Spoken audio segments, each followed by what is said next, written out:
So I am pleased to be joined today by Teresa and Howard Ellsworth. Our main focus for this VA story, and I'm very excited to sit down with you guys because not only is this a story that we've been developing for the last few months, you've been dealing with in your lives, but personally for me, it hits home because of the fact that my father was a veteran and his experiences with the VA were always something that I had to see secondhand. And it wasn't something I could help him with or understand at such a young age.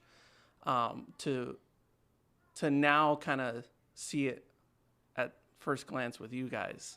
Howard, I know that you've already been interviewed and you've explained to us what your story is like.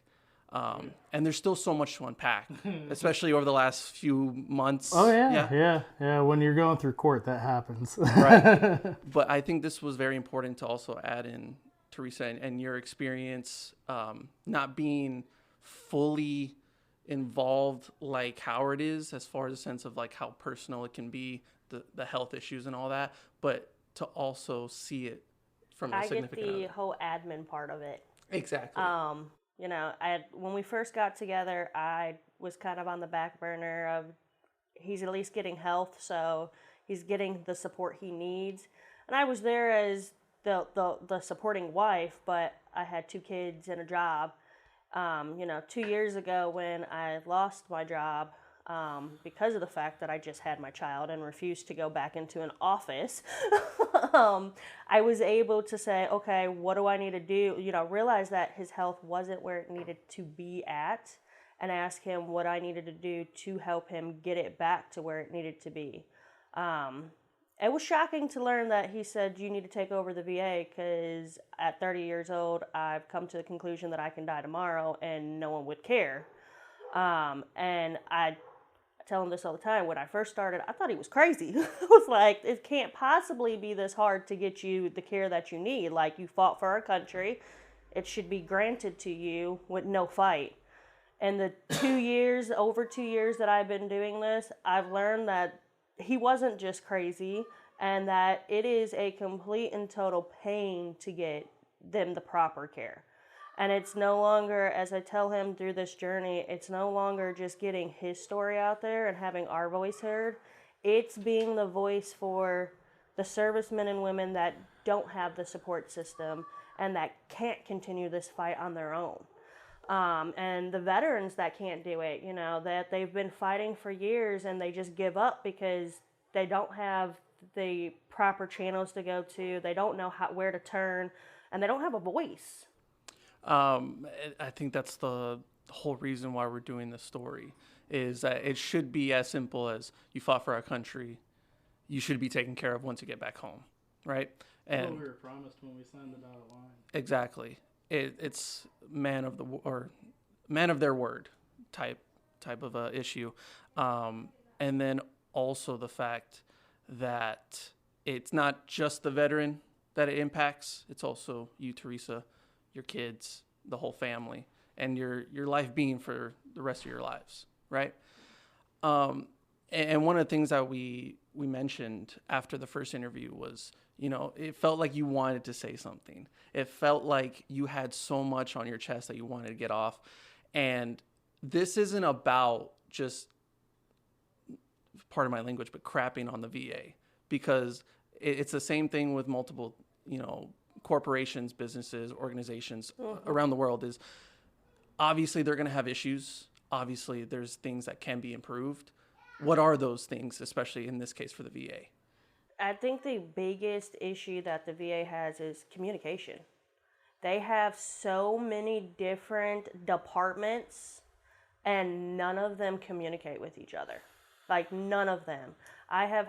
We've called for records, medication, his disability rating, his health care, and we have been told, oh no, we're not the department that handles it, you need to call this department. And then you call them and they're like, oh, I don't handle that, you need to talk to this person.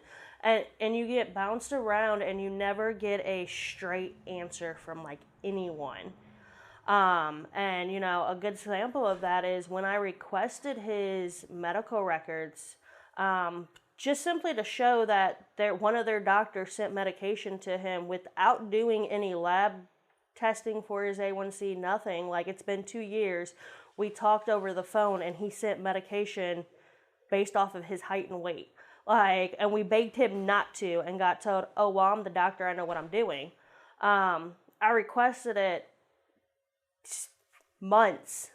I fought to get the records, and then they sent us, not once, but twice, a different person's complete records, and I had to physically go down there and request them, and they literally looked at me and said, oh, we sent those to you.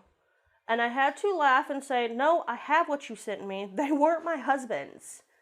And they were like, well, this says your husband's name. I said, flip 3 pages. And they were like, oh, well, I see it. And then I requested for them the paper that I requested, literally they sent us 50 plus papers of this guy's records, and the paper that I was looking for was 1 paper. Like, and it's always like that. Like, you can't get through to somebody. When you finally get through, you get transferred, you get placed on hold. You're on hold for hours upon hours. And when you're working, you don't have time to do that. Like, thankfully, I'm a stay-at-home mom, and I help with his business because that's the only reason why I have time to sit on the phone and sit for all day trying to get through to someone, to then get told, oh, well, I can't answer that. You'll have to wait. The person that can't answer, that's no longer here. They left for today. And it's like, I've been trying all day. Howard, like, just... I'll give one better. They don't listen to us. And when I say us, I mean they don't listen to veterans. They don't listen to our spouses, our family members. They don't listen to our advocates, our private advocates. The Department of Veteran Affairs has VA patient advocates, but when you read VA policies and the federal regulations, our spouses and our loved ones are included in the portion of making decisions for us and speaking on our behalf, obviously, because not all of us like to voice what we're feeling and thinking, because we tend to be a little choice in our words. But they just flat out don't listen to us. It took me almost a year or so to finally get someone in the government to acknowledge that what I was experiencing and what I was going through was f***ed up. And it took me going to Congressman Burgess' office the day before Thanksgiving and handing his liaison the stack of medical records I had with a stack of my complaint. It was about 11-page complaint. And I told the liaison, I don't want this to go to his veteran liaison. I said his veteran liaison doesn't know a thing about the VA, and I've told her that. She doesn't know the policies and the regulations surrounding the VA, but I want the good doctor to explain to me how this is proper medical care, since he is a doctor. And I was told, great, we'll get back to you. And they did. I want to say about 30 days later, they got back to us and said, hi, we want to meet with you. And they don't like having any audio or visual recording devices in there, but he literally said, yeah, this isn't right. We need to do something about this. And that was 2021? 2022? 2022, because I took over. Yeah, 2022. It was the beginning of 2022. Nothing has really changed. He told us that he was going to take it to the Veterans Committee board and ask them why it was going on. And every time we ask him if he's taken it and what's been discussed, we get the runaround and told, oh, we can't answer that. He'll have to answer it. So then we requested a meeting, and now we're getting told, oh, well, he's not renewing his term for the 2024, so this is it. So there's no really meeting because he can't do anything else. And there's been no direct contact with him or you since that meeting. Yeah, not that. We've only had direct contact with Congressman Burgess once. His liaison, well, I call her the right-hand man for Congressman Burgess because I believe she's out of the Washington, D.C. office. But she told us through email that the person who takes over his seat in Congress will be given all of the records dealing with me, and this way here they can help us.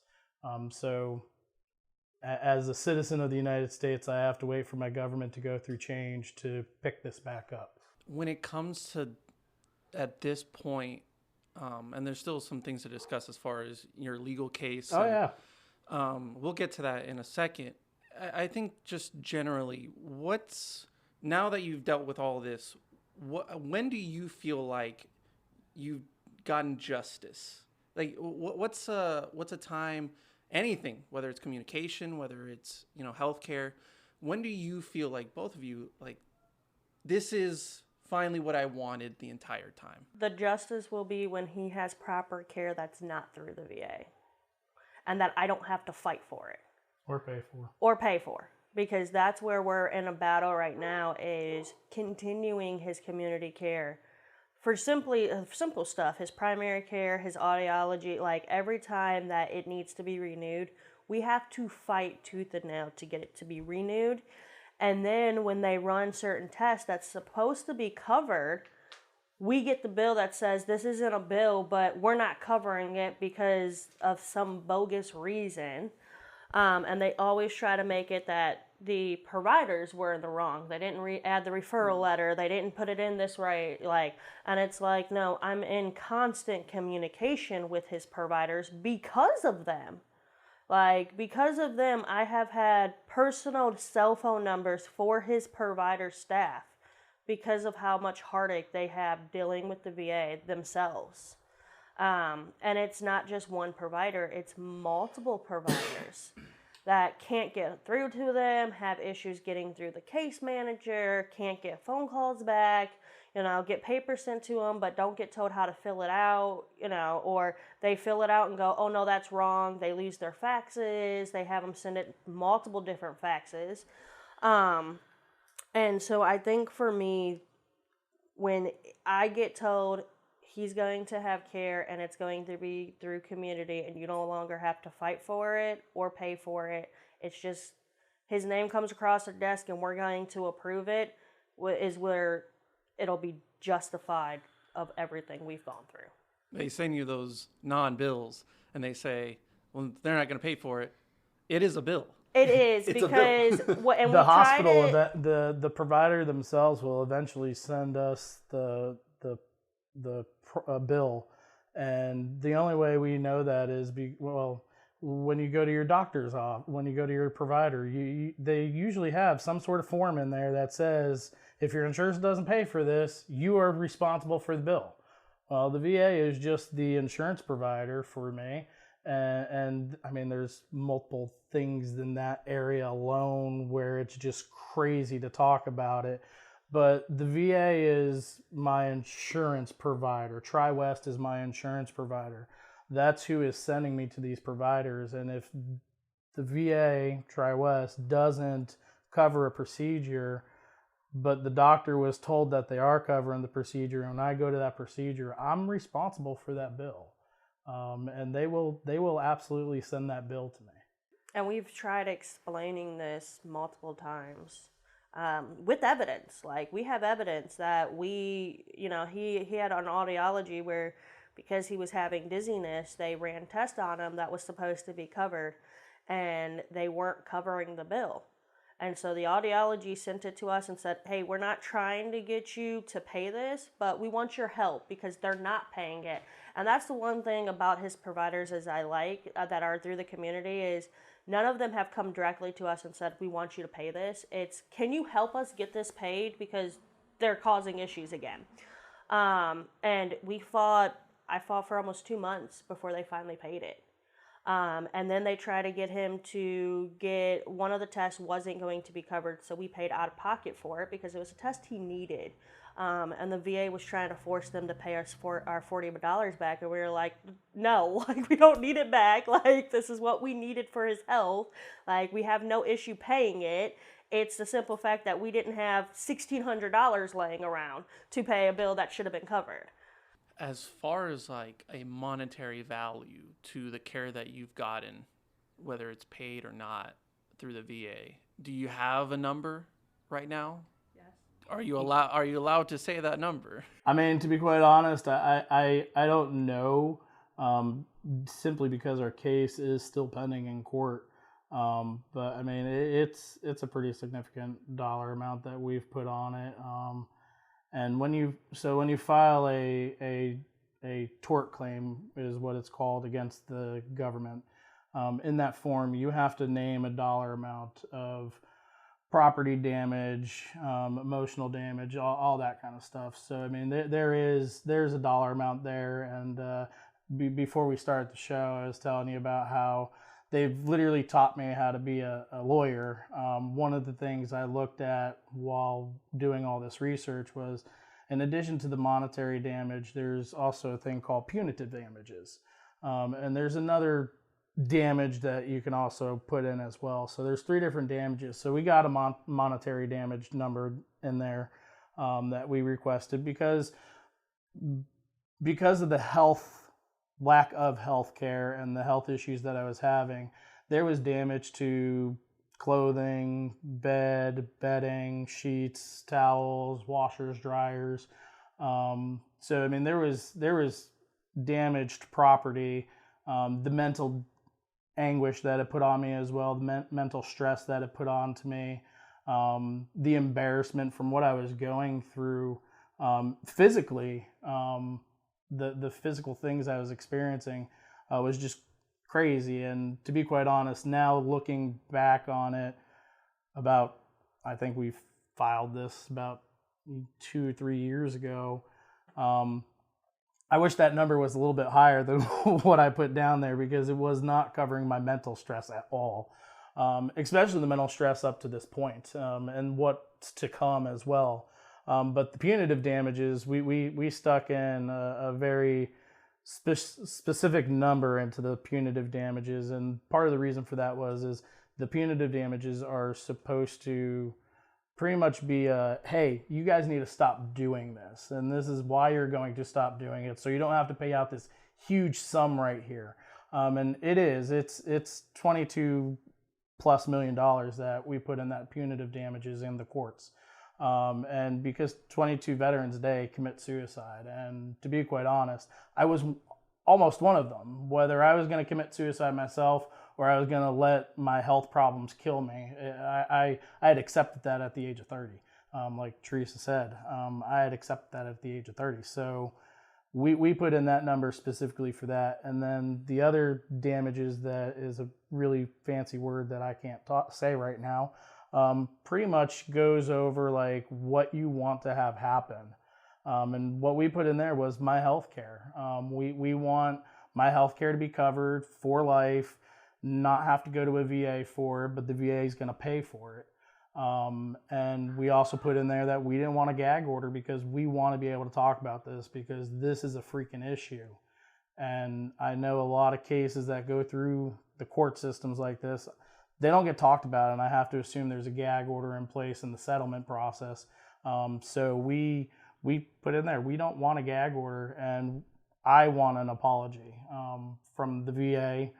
I'd love to have one from the Secretary of the VA, Dennis McDonough. I doubt that'll ever happen. And the President and the Vice President, Biden and Kamala Harris. I mean, we reached out to them about this crap, and the only letter we got from them was, we'll reach out to the department and we'll let them know how you're feeling. The last question I want to ask you, as far as like this whole like legal case and, you know, the experiences that you've had dealing with the VA, has your lawyer ever or has he recently told you about like how long this case will continue to go on? Oh, that's something we never even talked to him about yet. Yeah, we're doing this all on our own. Yeah, we don't have a lawyer. We helping us. don't. We are doing this literally pro Pro bono. bono is what they call And it. we are doing it all on our own. Like, there is no lawyer we can call and say, hi, like, this is what's going on. We are literally doing it all by ourselves. Was that always the case? Yes. Yes. Okay. So ever since we realized that there was legal issues going on, we reached out to, I'd say, at least a half a dozen, if not more, lawyers. So at a minimum, at least 6 lawyers. I know in the paperwork when we filed our court case, we had to list at least 3, and that was really too easy for me to do. I think I listed 1 or 2 in Texas, and then another one that was listed around somewhere around the country. But I know we've reached out to multiple lawyers. We actually reached out to a law group out of New York City where they had I forgot what they're called, but they help all the lawyers manage cases and stuff, and she had access to multiple lawyers. And we had talked to her about what was going on, and she said she would reach out to the partners that she knew that would be able to take on the case. And she called us about 2 or 3 days later, and she said, I'm really sorry to have to do this. She's like, I really don't know why this is happening. She's like, but none of the lawyers that I reached out to want to take on this case. And we were like, oh, okay. And we're like, out of curiosity, did they say why? Like every law group that we reached out to, every lawyer we reached out to, we had always asked them, well, we didn't even really get to talk to any of them. We filled out online forms, and every response would come back that they're not taking on cases anymore. And we asked this, I think she was called a paralegal. We asked her, did any of the lawyers happen to say why they weren't taking on this case? And she said there wasn't really any straight answers as to why they weren't taking on this case. And she said, to be quite honest, she said, I don't know why they're not taking on the case. She's like, from what you've told me, she's like, the evidence that you provided that you had me send out to everyone, she's like, you have enough here for a case where you've already done 90% of the work. She's like, proceed on your own. She's like, don't let these lawyers turning you down dismay you. Down. Yeah, she's like, don't let them dismay you from following through with this case. She's like, because this is pretty strong. She's like, if I had my own law firm, she's like, I would have taken this. I've had one lawyer tell me, he called me while he was at work and pretty much tell me that he felt it wasn't either a strong enough case, that we definitely had a case, but he didn't know if it was strong enough to take it to court and get everything that we were asking for. Or simply the fact that they didn't want to take it on because it was the government, and they knew that those cases could drag on for years. That's and my been thought our process. experience. Yeah, I mean, that's been our experience throughout this is, I mean, we served them. They got served. They asked for a 60-day extension to answer. That was approved. They answered by trying to dismiss it because it wasn't formatted properly and it made no sense. So I went in and I redid all the paperwork. I formatted it the way they wanted it. I worded things a little differently. I mean, it was the same. I mean, literally, it was the same exact things, just organized, I guess, a little bit better.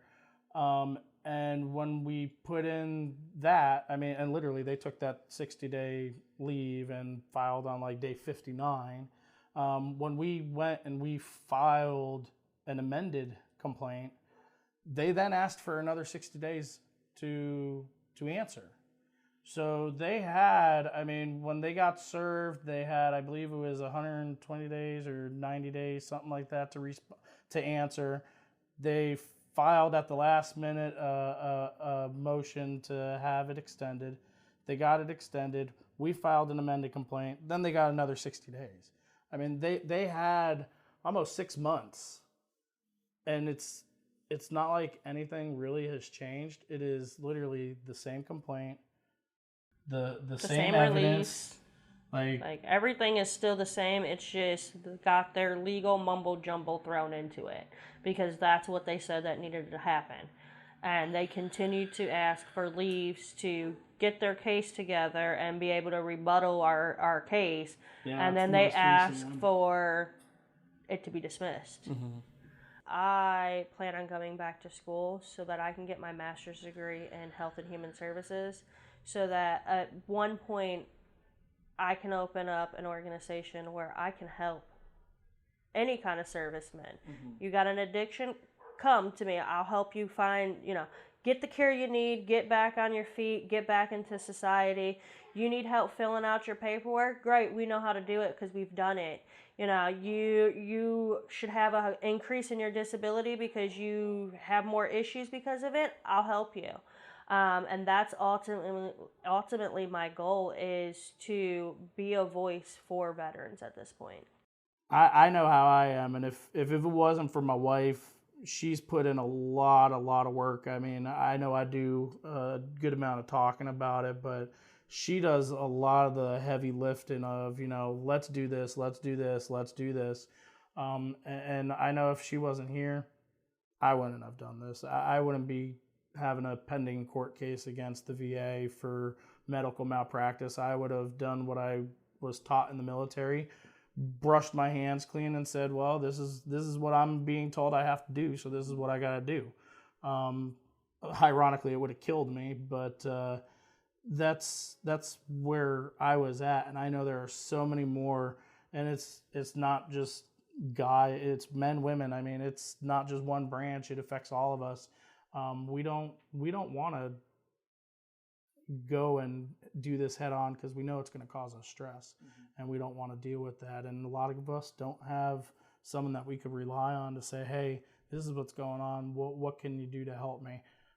I didn't want to talk to her about it. It was her and my family that started to notice the changes in me. And if a service member doesn't have family around to notice those changes, it's going to go bad really quick. Right. And like I said, that's why my ultimate goal is eventually I will open up a nonprofit organization so that I can help be the voice that they need. Well, I appreciate you guys telling your story. Absolutely. And I appreciate you listening and coming out and listening. that's all I can do. It's my job.